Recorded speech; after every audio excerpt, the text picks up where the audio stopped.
नमस्कार साथियों, mission news में आपका स्वागत है।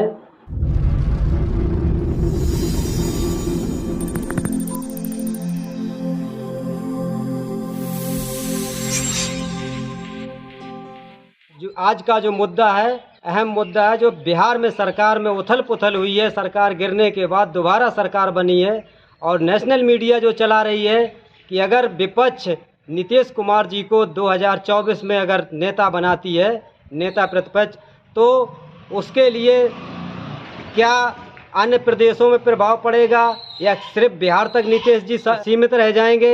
आइए देखते हैं लोगों की उत्तर प्रदेश में क्या राय है, क्या उनके विचार हैं।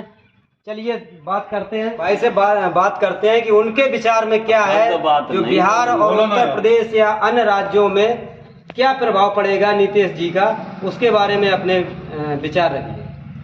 इसमें सर जो बिहार की अभी राजनीति चल रही है जी, और जो उठक पटक हुई है, हाँ, अभी नीतीश जी तो हमारे मतलब सुशासन बाबू स्थापित किए गए, किन्ने किया? भाजपा वालों ने किया। अभी हमारे तेजस्वी जी थे, वो भी नए युवक हैं, नए नेता हैं हमारे बिहार के। उनको उन्होंने भ्रष्टाचार में मतलब उनका कुछ मैटर आया था पिछली बार, तो इसलिए उनके साथ गठबंधन तोड़ दिया। तो क्या अब नीतीश का नाम तेजस्वी जी वो अब मतलब पाक साहब हो गए, और जो भाजपा ने इनको सुशासन बाबू जो घोषित किया है, तो क्या नेता एक दूसरे को यही करते रहेंगे? जनता से कोई मतलब है नहीं। हमारे नीतीश यार 14 साल 15 साल से मुख्यमंत्री हैं, 17 साल से है बिहार के मुख्यमंत्री। क्या इन्होंने जनता का कोई भला किया वहाँ पे? अब ये तो वहाँ की जनता जान सकती है और नीतीश जी जान सकते हैं। अच्छा, अब रही टक्कर की बात, टक्कर की बात रही, तो टक्कर तो अभी नीतीश तो अब मोदी की नहीं ले पाएंगे, ये तो निश्चित है। क्या हमारे वो ममता जी हैं, वो सोनिया जी हैं, वो का नाम है कर्नाटक और तुम्हारे तमिलनाडु में कोई दूसरे इटालियन पता नहीं कौन है, क्षेत्रीय पार्टियां वो अपने ही भी खींचतान किए हुए हैं। मतलब विपक्ष जो है एकजुट नहीं हो पाएगा। ये विपक्ष एकजुट ना हो पाया ना, क्योंकि इनके अंदर अपनी मतलब वो का नाम है एक छिपी हुई है, इनमें लालच छिपा हुआ है, हम बन जाए, हम बन जाए, हम बन जाए, और ये बन कुछ पाएंगे नहीं। थोड़ी महंगाई पर और बात करते हैं। जी जी बिल्कुल। अभी महंगाई पे नेता सब कहते हैं महंगाई है, महंगाई है, महंगाई है, लेकिन अभी किसी भी नेता का एस्टीमेट ये नहीं आया कि भैया जनता के बीच में हम जा रहे हैं, हम कहेंगे जनता से कि भैया तुम हमारी सरकार बनाओ, जनता की सरकार बनाओ, गरीबों की सरकार बनाओ, तो हम आएंगे तो तुम्हें सिलेंडर हम 700 रुपए के देंगे जो 1000 रुपए किए हुए हैं। केवल महंगाई महंगाई ला रहे, संसद में झगड़ा करेंगे, ये करेंगे, वो करेंगे, ठीक है, लेकिन जनता का कोई ध्यान नहीं है। वो सब आप एक ही है सब, ये सब दुकान खोल के रखी है, मतलब जो जनता की सहूलियत की बात है वो विपक्ष नहीं कर रहा, केवल दुकान खोल के रखी है, केवल दुकान खोल के रखी। अभी अभी हमारे का नाम तेजस्वी जी दुश्मन थे नीतीश के, हैं? तो आपका भ्रष्टाचार वो खत्म हो गया क्या? सही। और क्या भाजपा वाले जिसको सर्टिफिकेट देते हैं वही सुशासन बाबू है क्या? बिल्कुल, मेरे को तो नहीं लगता कि नीतीश जी सुशासन बाबू है। आप एक को आदमी का आरोप लगा के अलग हो जाते हो, फिर भी आपने उसी से जोड़ लिया जाके, फिर आप भाजपा से जुड़ जाते हो, तो इसमें जनता कहाँ भला हो रहा है? ये तुम अपना भला कर रहे हो। सही बात। यही हमारा क्या है, मोदी की टक्कर नहीं अभी ले पाएंगे, विपक्ष एक होगा नहीं और मोदी की टक्कर कोई ले नहीं पाएगा। जनता के बीच में सर ये अपना मुख्य मुद्दा जो मजबूती के साथ नहीं पहुंच पा रहे हैं, जनता मोदी कल हटा दे। मतलब जनता की हित की बात कोई भी पार्टी नहीं उठा पा रहा।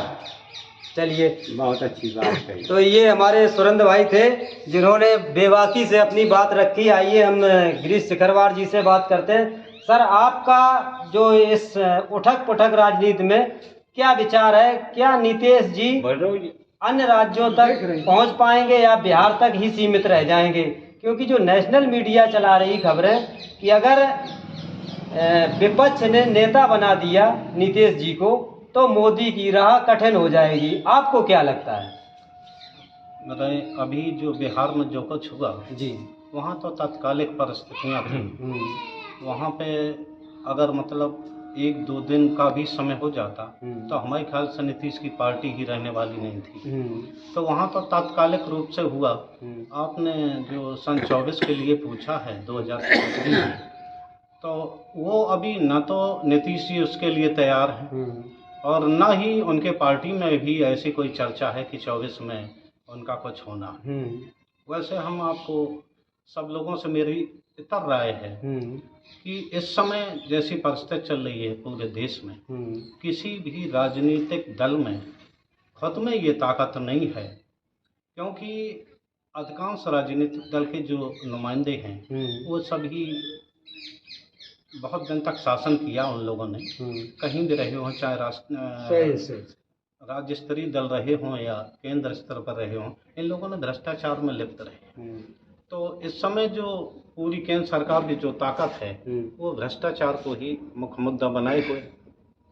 तो इतना डर है, सभी लोग देखो जानते होंगे कि सरकारी एजेंसियां जो जरा भी किसी के साथ अगर कोई जुड़ी हुई, जैसे आपने अभी सुना होगा कि उत्तर प्रदेश में एक जो अपने वो हैं सपा से जुड़े हुए हैं, एमएलसी भी रहे और उसका काम है कॉलोनाइजर का, बहुत बड़े वो हैं। तो केवल इसलिए उनके यहाँ छापेमारी हुई कि उनका जो फंडिंग था वो समाजवादी पार्टी को हो रहा था। तो केंद्र सरकार किसी भी ऐसे उनको नहीं होने देगी जो किसी पार्टी को मजबूती प्रदान करता हो। तो सबसे पहले वो लाइफलाइन काटते हैं, केंद्र सरकार का ये मुख्य फंडा है। और रही बदलने की बात, तो केवल जनता से हमें आशा है, जनता अगर चाहे तो किसी को भी, जैसे वो उंगली दबा देगी वो जीतेगा, उसमें वोट जाएगा। अभी भी मोदी कोई अपराजय नहीं है, अभी उनकी सरकार है केवल 39% वोटों से, सही है। तो 61% तो खिलाफ ही हैं। लेकिन चूंकि वे अलग अलग बटे हुए हैं, इसलिए मोदी की राय अभी आसान दिखाई देती है। आगे क्या होता अभी बहुत समय है। तमाम जैसा बिहार में हुआ, अभी अन्य राज्यों में भी आपको देखने को मिलेगा। खासकर उत्तर प्रदेश में, जैसे हमने आपको एक बार और भी बताया था, यहाँ समाजवादी पार्टी और बहुजन समाज पार्टी बहुत ताकतवर ये गठबंधन है।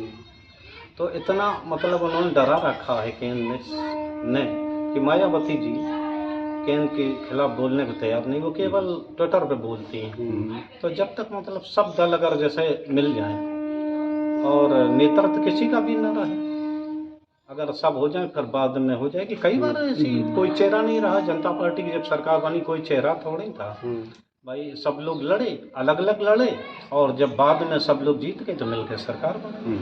तो ऐसा भी एक विकल्प हो सकता। तो अभी मोदी जी को टक्कर देने वाला कोई ऐसा विकल्प नजर नहीं आ रहा जो उनको टक्कर दे पाए। नहीं, अभी तो कोई नहीं ऐसा लगता, क्योंकि इन लोगों के ईगो बहुत हैं आपस में, एक दूसरे कोई नेता नहीं मानना चाहता।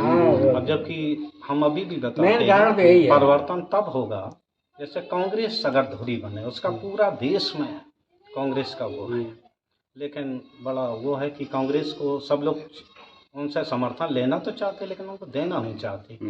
तो ये भी विकल्प हो सकता कि सब लोग अलग अलग लड़ें और बाद में जैसे जनता पार्टी की सरकार बनी थी, आप लोग जानते कौन नेता था, कोई नहीं, केवल एक वो चला था जयप्रकाश जी का मूवमेंट, सब लोगों ने मदद की और लड़े, सब अलग अलग थे, जीते और मिलके सरकार बनी। लेकिन जो बीजेपी की नेतागण हैं वो कांग्रेस को एक परिवारवाद में समेट देते हैं, तो वो एक ठप्पा उनके ऊपर लगा है, तो इसको कैसे तोड़ा जाए? मैं आपको बताऊं कि वो एक नैरेटिव सेट करते हैं। अभी आपने देखा होगा इस समय अमृत महोत्सव चल रहा है, हम और आप सभी लोग भाई देश के हैं, और कोई ऐसा होगा भारत देश में जो तिरंगे के खिलाफ होगा, भाई हमारी आपके सभी पुरखों ने और उसमें संघर्ष किया है, कोई एक बिरादरी नहीं रही, सभी लोग जुड़े हैं, सभी धर्मों के लोग जुड़े, कई लोग शहीद हुए। लेकिन इस समय ऐसा नैरेटिव सेट किया जा रहा है कि जैसे एक ही दल केवल राष्ट्रवादी है, वो लाइसेंस बांटता है। जैसे ही आप कुछ बोलेंगे, अब झंडे फहराने का उन्होंने कह दिया, घर घर लगाया जाए झंडा, बड़ी अच्छी बात है कि भाई घर घर झंडा रहे। लेकिन मुझे जैसा लगता है कि इस समय सरकार ने एक उद्देश्य को लेके ये घर घर झंडा फहरने का वो लिया, क्योंकि इस समय ऐसे मुद्दे थे, बेरोजगारी चरम पर, नौकरियां हैं नहीं, महंगाई उस पर है, तो इसलिए वो यह कर रहे थे, सब लोग, जनता नाराज थी। जनता नाराज न हो, अपने सवाल न पूछे, इसलिए राष्ट्रवाद का उसको मुलम्मा पहनाया गया। और अभी आप देख लिए होंगे कि अब सभी मुद्दे गौड़ हैं, कोई बेरोजगारी नहीं रही, सब उनने झंडा फहराओ और बस घूमो। काम खत्म। तो चलिए अभी आपके पास दोबारा आएंगे। हम थोड़ा आदर्श जी से जानना चाहते हैं कि आपकी क्या राय है जो बिहार में उथल पुथल सरकार हुई है और नेशनल मीडिया जो चला रही है कि अगर विपक्ष एकजुट होके नीतीश कुमार जी को नेता मान ले 2024 का लोकसभा चुनाव के लिए तो मोदी जी को टक्कर दी जा सकती है। आपकी क्या राय है? नीतीश कुमार जी क्या टक्कर दे सकते हैं मोदी जी को? असंभव लगता है। असंभव इसलिए लगता है कि पिछले दौर में देखो लालू जी की सरकार है और इनमें दोनों लोगों में गठबंधन था। पहले निष्पक्ष सरकार चलाते रहे लालू जी, इनका विरोधाभास चलता रहा। फिर इनमें जब फांट हुआ तो नीतीश जी ने अपनी एक अलग गवर्नमेंट बनाने की रणनीति रची। फिर उनमें जब नहीं उनमें मेल जोल खाया तो नीतीश जी की सरकार शायद चलती रही, अपनी निष्पक्ष सरकार चलती रही। फिर जब भाजपा पार्टी ने दूसरी रणनीति चल दी नीतीश को गिराने के लिए तो उनका विरोधाभास चलता रहा। तो फिर मोदी जी देखो ये बड़े दल के नेता हैं मोदी जी और अमित शाह जी, और जो वो केंद्र में बैठे हुए हैं उनकी उपेक्षा अगर कोई तय करना चाहे तो नहीं कर सकता है, क्योंकि चूंकि उनका जो भी विधान बनता है, जो भी अपनी बात कहते हैं तो वो अपने सरकार के संगठन में लेकर के एक गोष्ठी बना करके तब वो आगे बढ़ते हैं। अगर ये कहा जाए कि नीतीश जी आने वाले समय में प्रधानमंत्री के सपने देखें तो सपने तो देख सकते हैं, परंतु ऐसा आसान नहीं हो सकता है, क्योंकि इसलिए कि जो अभी उन्होंने एक अपने लालच बस इन्होंने एक गठबंधन जोड़ा है माननीय श्री लालू जी के बेटे पे तेजस्वी यादव जी से, क्योंकि इन्होंने ये कहा कि हम तुमको उप चीफ मिनिस्टर बनाएंगे और हमारा तुम्हारा गठबंधन चलता रहेगा और इस गठबंधन से अपना एक विपक्षी दल मजबूत बना करके भारत में खड़ा करेंगे। और चूंकि नीतीश जी ने ये नहीं कहा, अपने मन से नहीं कहा कि हम प्रधानमंत्री बनने के लिए उम्मीदवार आगे की सन 2024 में बनने के लिए उम्मीदवार बन रहे हैं, उन्होंने अपनी जबान से नहीं कहा, लेकिन कुछ उन्होंने तो नहीं कहा है, लेकिन जो नेशनल मीडिया एक दिखा रही है देश की जनता को कि वो ये सेट कर रही है कि अभी तक मोदी जी को टक्कर देने वाला इस देश में कोई नहीं। अगर नीतीश कुमार जी को नेता बनाता है विपक्ष एकजुट होके तो नीतीश कुमार की छवि साफ सुथरी है और 8वीं बार के मुख्यमंत्री हैं। आज तक इनका रिकॉर्ड किसी ने नहीं तोड़ पाया। 8वीं अभी असंभव है, नीतीश जी सपने देख सकते हैं।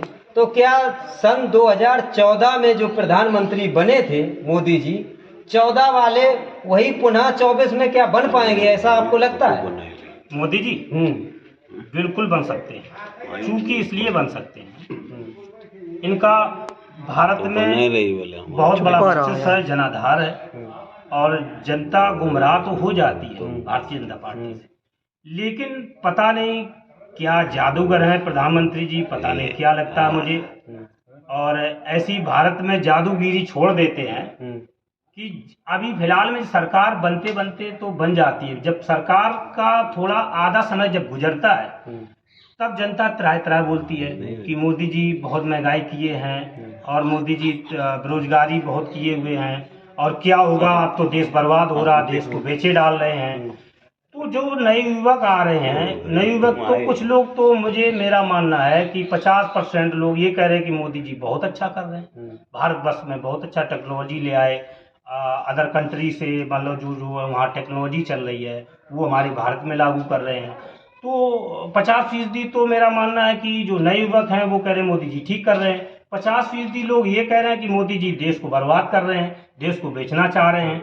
आने वाले जैसे जैसे सरकार का समय गुजरता चला जाता है तो मेरी समझ में तो ये आ रहा है कि मोदी जी एक जादूगर, मुझे समझ में आ रहा है कि जादू ऐसा तो महंगाई का जो पब्लिक परेशान है उसका कोई प्रभाव नहीं पड़ने वाला। प्रभाव तो पड़ रहा है, प्रभाव तो पड़ रहा है। तो मुझे अगर प्रभाव पड़ रहा है तो फिर 14 वाले 24 में कैसे बन पाएंगे? तो मुझे तो वही, अब वो आते आते वही तो उनकी कूटनीति देखिए, और माननीय अमित शाह जी का, माननीय नरेंद्र मोदी जी का प्रधानमंत्री जो अभी वर्तमान में, तो उनके अलावा क्या देश में कोई ऐसा नेतृत्व करने वाला है ही नहीं, अभी पैदा नहीं हुआ। नेतृत्व करने वाला ऐसा थोड़ी है कि कोई भगवान आए और उन्हें की उम्र के चले गए, देश का बर्बाद हो जाएगा, उन्हें का भी चले गए, अब कैसे चलेगा, ऐसा नहीं है। दूसरा भी कोई है। तो मेरा कहना ये है कि जब तक मोदी जी हैं तब तक जनता को पता नहीं कैसे, ऐसा कोई अभी तक लीडर नहीं है, किसी भी पार्टी में नहीं, किसी भी विपक्ष में भी नहीं है लीडर, जो कि जो वो राजनीतिक दल चलते हैं, अमित शाह जी जो राजनीतिक दल चलते हैं, ऐसा कोई दल अभी तक स्पष्ट नहीं कर पा रहा है जनता के समक्ष में, जो कि जनता एकदम प्रलोभन होकर के, मतलब जो प्रसन्नता होकर के कि किसी विपक्षी दल पर भी ये कहे, कोई नहीं बोल लो। जैसे कांग्रेस है तो कांग्रेस पे मतलब ये कहा कि कांग्रेस सब बढ़िया है। कुछ लोग, कुछ परसेंट कहते हैं कि कांग्रेस आए, कांग्रेस का अच्छा शासन चला, कांग्रेस का बढ़िया शासन चला, कुछ लोग तो बोलते हैं। लेकिन जो नई टेक्नोलॉजी चल रही है, जो आने वाले अभी जो नए युवक हैं, वो ये कह रहे हैं कि नहीं नहीं, मेरे लिए तो मोदी जी बहुत अच्छा कर रहे हैं, बाहर से जो टेक्नोलॉजी ले आ रहे हैं वो भारत में ले आ रहे हैं। चलिए अभी आपके हिसाब से ये इसलिए लगता अभी मेरा मानना ये है कि अभी जो भी विपक्षी दल घबरा रहा, सब कुछ कर रहा है, अभी आने वाले समय में अभी विपक्षी दल तो नहीं आ सकता, मेरा कुछ जो मानना। चलिए हम सुरेंद्र जी से जानना चाहेंगे, जैसे कि अभी जो निचोड़ अभी तक निकल के आया, उससे यही लग रहा है कि 2024 में भी बीजेपी की गवर्नमेंट मोदी जी के नेतृत्व में बनेगी। तो क्या आपको लगता है कि जब तक मोदी जी रहेंगे तब तक इस देश में ऐसा कोई व्यक्ति अभी तक नहीं है जो मोदी जी को टक्कर दे सके? नहीं, ऐसा नहीं है कि मोदी जी रहेंगे तब तक कोई नेता नहीं होगा, ऐसा नहीं है। ये हमारे जो विपक्ष के नेता, वो भी हमारे देश के ही नेता हैं, कोई बाहर के नहीं है, लेकिन वो अपना मजबूत पक्ष लेके जनता के बीच में नहीं जा पा रहे। मुख्य कारण मोदी का बढ़ने का कारण एक ये है। दूसरा, मोदी जी का बढ़ने का कारण ये है कि उन्होंने विदेशों में छवि अपनी बहुत अच्छी बनाई हुई है। ठीक है, कहीं भी आप किसी भी विदेशी मीडिया से आप बात करें या मीडिया विदेशी मीडिया देखें, तो उन्होंने कुछ भी किया, उन्होंने भारत के लिए अच्छा किया है। लेकिन विपक्ष का हमारे, वो भी हमारे नेता हैं, जो नेता नहीं, हमारे सभी नेता हैं, जो भी हैं विपक्ष में हो चाहे पक्ष में हो, नेता हमारे देश के हैं। अब देश के हमारे भी आज हम उनके साथ प्रसन्न है तो उनको वोट दे रहे हैं, कल जनता उनके साथ होगी अगर अच्छी बात करेंगे। लेकिन मजबूत पक्ष लेके हमारे विपक्ष, तकलीफ तो यही है कि मजबूत मुद्दा लेके विपक्ष नहीं आ पा रहा जनता के बीच में। मेन कारण ये है ना, यूपी की सरकार नहीं बनती। और बताओ, मतलब मेन मुद्दा लेके चलते तो यूपी की सरकार और नहीं बनती। मतलब जो अहम जो आपकी बात है वो ये है कि विपक्ष अपनी बात को मजबूती से जनता तक नहीं पहुंचा, रख नहीं पा रहा। भाई आप विरोध कर रहे हैं महंगाई का, तो आप जनता के सामने आश्वासन तो दो कि हम आएंगे तो हम आपके लिए ये करेंगे, है जो चीज आप काट नहीं है, उसकी काट नहीं, मतलब काट नहीं कर रहे हैं, ये बार विरोध कर रहे हैं। तो ये चीज सर समझ में नहीं आती है कि विपक्ष चाहता क्या, जनता की कोई भलाई सोचता नहीं है। भाई विरोध करो तो ऐसा करो कि लगे, जनता को भी लगे कि आप सरकार का विरोध कर रहे हो, वो चीज आप कर नहीं रहे। ट्वीट कर दो, ये कर दो, वो कर दो, ये तो चीजें नहीं है। ये जनता तो भाई, जनता तो कम पढ़ी लिखी है, गांव की है, गांव की जनता कम पढ़ी लिखी है, ट्वीट तो समझती नहीं है, वो तो सीधी भाषा समझ। भाई मुलायम सिंह आए थे, बरगदिया से आते थे, समझाते थे सबको, सरकार बनी उनकी, हम लोग झंडा लेके जाते थे, यहाँ गए, यहाँ मंडी शब्द में गए, क्यों बनी? अच्छा, एक चीज और, जैसे आपने कहा कि मुलायम सिंह जी, भारत सिंह जी हमारे गांव में आए, आज के जो लीडर हैं वो जो सरकार में हो तो उनको तो कोई जरूरत नहीं है, जरूरत है, लेकिन जो विपक्ष है क्या आता है गांव में उसी तरह? अरे भैया ना सरकार आती है ना विपक्ष आता है, वो छोटे मोटे नेता आ जाते हैं, केवल भारत सिंह मुलायम सिंह छोटे मोटे नेता आते हैं सर, बाकी कोई विधायक तक को टाइम नहीं है तो वो आ जाए गांव की समस्या को देख ले आके। यहाँ के प्रधान ऐसे हो जाते हैं, प्रधान को भी टाइम नहीं तो विधायक मान लो, सांसद, अब क्या किया जाए बताओ। तो मोदी का बढ़ने का मेन कारण, ऐसा नहीं मोदी रहेंगे तब तक कोई नेता नहीं होगा, लेकिन जिस दिन होगा उस दिन कहा मोदी से भी अच्छा हो नेता कोई, ऐसा नहीं है।